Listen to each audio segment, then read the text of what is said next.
출애굽기. 너는 판결 흉패를 에봇 짜는 방법으로 금실과 청색, 자색, 홍색 실과 가늘게 꼰 배실로 정교하게 짜서 만들되 길이와 너비가 한 뼘씩 두 겹으로 네모 반듯하게 하고 그것에 네 줄로 보석을 물리되 첫 줄은 홍보석, 황옥, 녹쪽이요 둘째 줄은 석류석, 남보석, 홍만호요 셋째 줄은 호박, 백만호, 자수정이요 넷째 줄은 녹버섯, 호만호, 벽옥으로 다 금태에 물릴지니 이 보석들은 이스라엘 아들들의 이름대로 12이라 보석마다 12지파에 한 이름씩 도장을 새기는 법으로 새기고 순금으로 노끈처럼 따은 사슬을 흉패 위에 붙이고 또 금고리 둘을 만들어 흉패 위 곧 흉패 위 두 끝에 그 두 고리를 달고 따은 두 금사슬로 흉패 두 끝 두 고리에 꿰어 매고 두 따은 사슬의 다른 두 끝을 에봇 앞 두 어깨바디의 금태에 매고 또 금고리 둘을 만들어 흉패 아래 양쪽과 안쪽 곧 에봇에 닿은 곳에 달고 또 금고리 둘을 만들어 에봇 앞 두 어깨바지 아래 매는 자리 가까운 쪽 곧 정교하게 짠 띠 위쪽에 달고 청색끈으로 흉패고리와 에봇 고리에 꿰어 흉패로 정교하게 짠 에봇 띠 위에 붙여 떨어지지 않게 하라.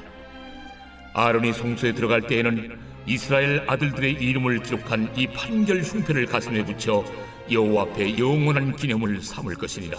너는 우림과 둠밈을 판결 흉패 안에 넣어 아론이 여호와 앞에 들어갈 때 그의 가슴에 붙이게 하라. 아론은 여호와 앞에서 이스라엘 자손의 흉패를 항상 그의 가슴에 붙일지니라.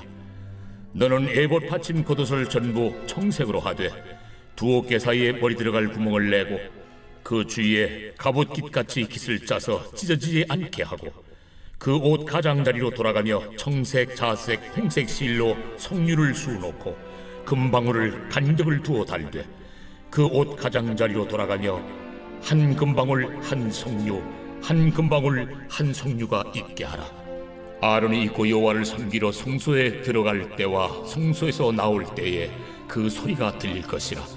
그리하면 그가 죽지 아니하리라.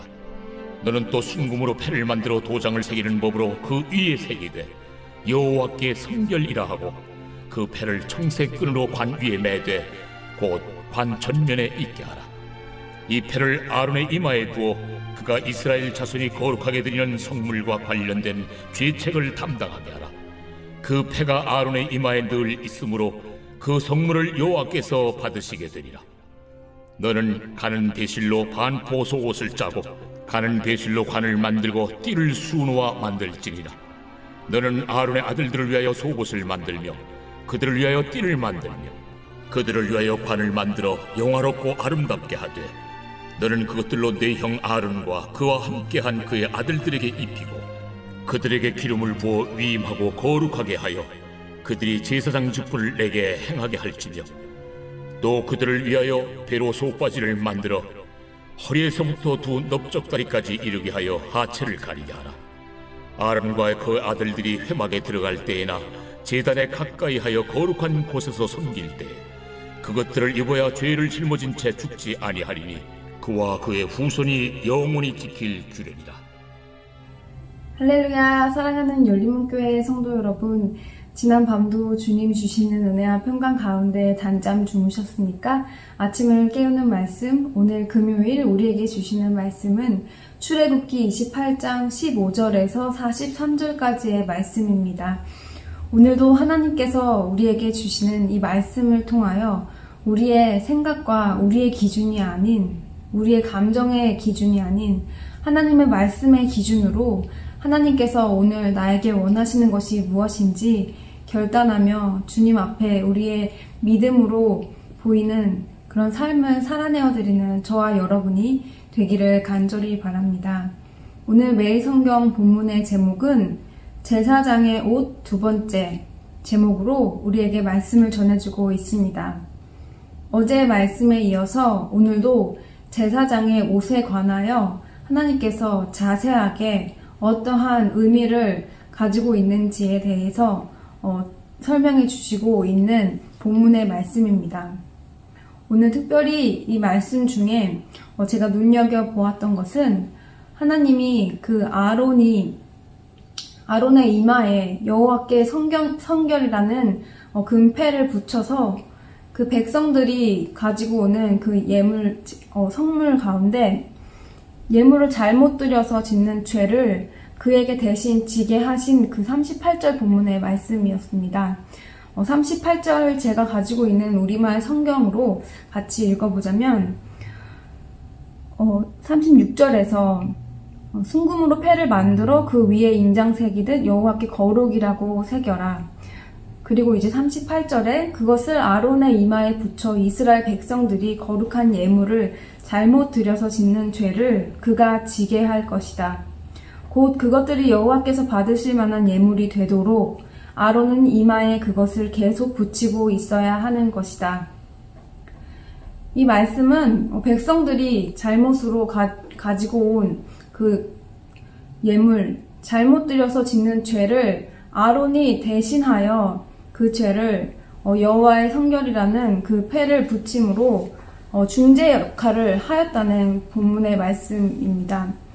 이 모습을 보았을 때 마치 예수 그리스도께서 우리의 그런 죄인됨을 짊어지시고 대제사장으로 우리의 중재자가 되셔서 우리가 이제 죄인에서 의인의 옷을 입고 하나님 앞에 나아갈 수 있게 그러한 예수 그리스도의 대속을 말해주는 본문이 아닌가 싶었습니다.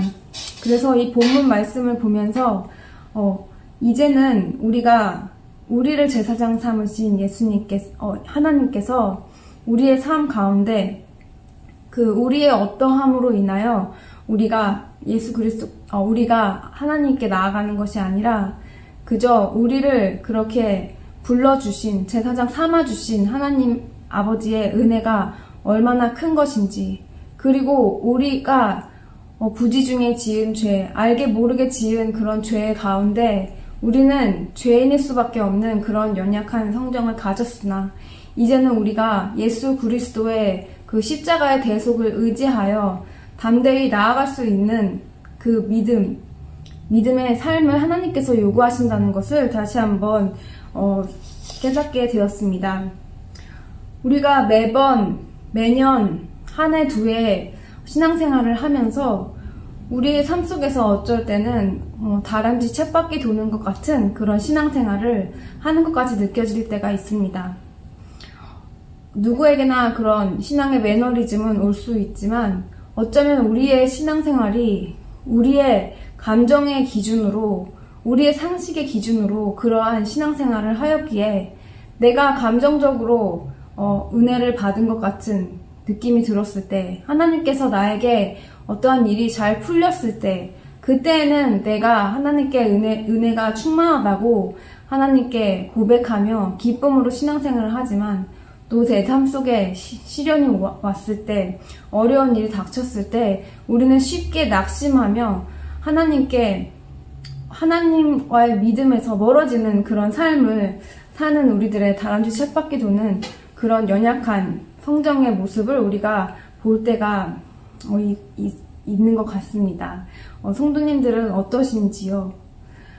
그런데 우리가 이제는 더 이상 그러한 우리의 실수, 그러한 우리의 연약함을 핑계로 하나님 앞에서 패역한 그런 백성이 되는 것이 아니라 이제는 우리를 제사장 삼아주신 그 하나님의 은혜를 힘입어 우리는 이제 제사장의 역할로서 어제에 이어서 우리에게 이런 큰 의미로 그런 제사장의 옷을 입혀주신 하나님 앞에서 우리의 역할과 우리의 자세와 우리의 삶의 모습, 모든 것들을 하나님께로 향하여 세상과는 구별된 그러한 삶을 새로 결단하며 나아가야 할 시기가 아닌지 모르겠습니다.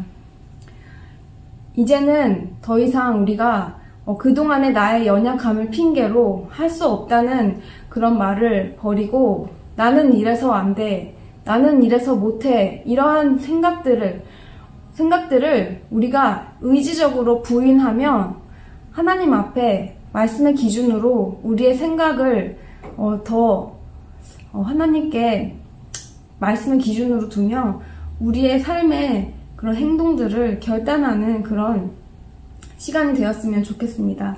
더욱이 우리가 기나긴 겨울잠을 잔 것과 같은 락다운의 기간을 보내고 이제는 우리가 다시 모여서 하나님의 일을 함께 할 시기가 되었습니다. 이제는 우리가 충분한 힘을 가지고 충분히 도약할 수 있는 그런 시간을 가지고 몇 개월 동안 우리의 시간들을 보냈습니다. 각자 이 락다운의 기간이 어떠한 의미를 가지고 계셨는지 모르겠는데요. 어떤 사람들에게는 충분히 게을러지고 나태해질 수 있는 시간이었고 어떤 사람들에게는 그런 충분한 쉼을 통해서 새로 도약할 수 있는 그런 시기가 아니었나. 또 어떤 사람들에게는 오히려 다른 생산적인 일로 또 기회를 가지고 있는 시간이 아니었나 모르겠습니다. 어찌 되었든 간에 그 시간은 똑같이 흘러서 우리는 이제 다시 모일 그 시간을 기다리고 있습니다. 하나님께서 우리에게 출애굽기 말씀을 통하여 이제는 거룩한 제사장으로 우리가 사명을 감당해야 할 그런 책임과 의무에 대해서 더 엄중하게 말씀해 주고 있는 것이 아닌지 모르겠습니다. 사랑하는 열린목교회 성도 여러분, 시작이라는 것은 우리에게 기대감과 또 어쩌면 두려움이 있을 수도 있지만 매우 설레고 앞으로의 그러한 새 출발을 할 수 있는 그런 기회의 시간입니다. 이 시기를 더불어서 이제 우리가 더 한 발 더 하나님께 우리의 믿음의, 우리의 순종의 결단으로 하나님 앞에 한 걸음 더 나아가야 할 그런 시간일 텐데, 우리 오늘 말씀, 어제 말씀을 통해서 하나님께서 우리 각자에게 이렇게 제사장의 옷으로 귀하고 거룩한 하나님의 그 크신 의미를 담은 옷을 우리에게 입혀주셨다는 그 의미를 깊이 새기며 내가 이제 내 삶 속에서 정말 이제는 더 이상 반복하지 말아야 할 그 하나님 앞에서의 핑계와 그런 나의 그런 연약함에 하나님 앞에 나아가야 하는데 내가 계속 부정해 왔던 것이 무엇인지 우리 곰곰이 생각해보며 온전히 결단하며 우리 새로운 마음으로 다시 영적으로 한 걸음 더 도약하는 그런 시간을 준비하는 저와 여러분이 되었으면 좋겠습니다. 기도하시겠습니다. 사랑하는 하나님 감사합니다. 우리에게 시기적절한 말씀으로 항상 주님의 뜻을 알려주시면 감사드립니다. 하나님, 기나긴 락다운 시간이 끝나고 이제는 우리가 진정으로 사명을 감당해 나가고 하나님 앞에 더욱더 도약해야 할 이 시기를 허락하시면 감사드립니다. 하나님, 그동안 내 중심, 내 감정 중심, 내 환경에 좌지우지 되었던 나의 신앙생활을 버리고 이제는 진정으로 주님의 말씀의 기준으로 내 의지와 내 모든 것들을 다 내려놓고 주님을 의지하며 제사장의 옷을 입고 새로이 나아가는 모든 성도님들에게 온전히 하나님의 뜻대로 나아갈 수 있는 믿음으로 결단하며 순종하며 주님께 나아가는 삶이 될 수 있도록 주님 함께하여 주시옵소서. 그렇게 결단하는 자들에게 하나님께서 주시는 큰 평강과 위로와 힘을 우리 삶 속에서 함께 경험하며 우리가 주님을 증거하는 삶이 될 수 있도록 삶으로 우리의 믿음을 보이는 삶, 그런 교회가 될 수 있도록 주님 인도하여 주시옵소서. 예수님의 이름으로 기도드립니다. 아멘. 사랑하는 열린목교회 성도 여러분, 오늘도 하나님께서 새로운 기회의 하루를 주셨습니다. 오늘도 주신 말씀으로 하나님께 새로 결단하며 나의 의지와 나의 생각을 부인하며 오로지 말씀의 기준으로 하나님께 온전히 결단하는, 그리고 그 결단으로 행하는 그러한 삶이 되시기를 간절히 바랍니다. 아침을 깨우는 말씀은 내일 아침에 이 시간에 다시 찾아뵙도록 하겠습니다.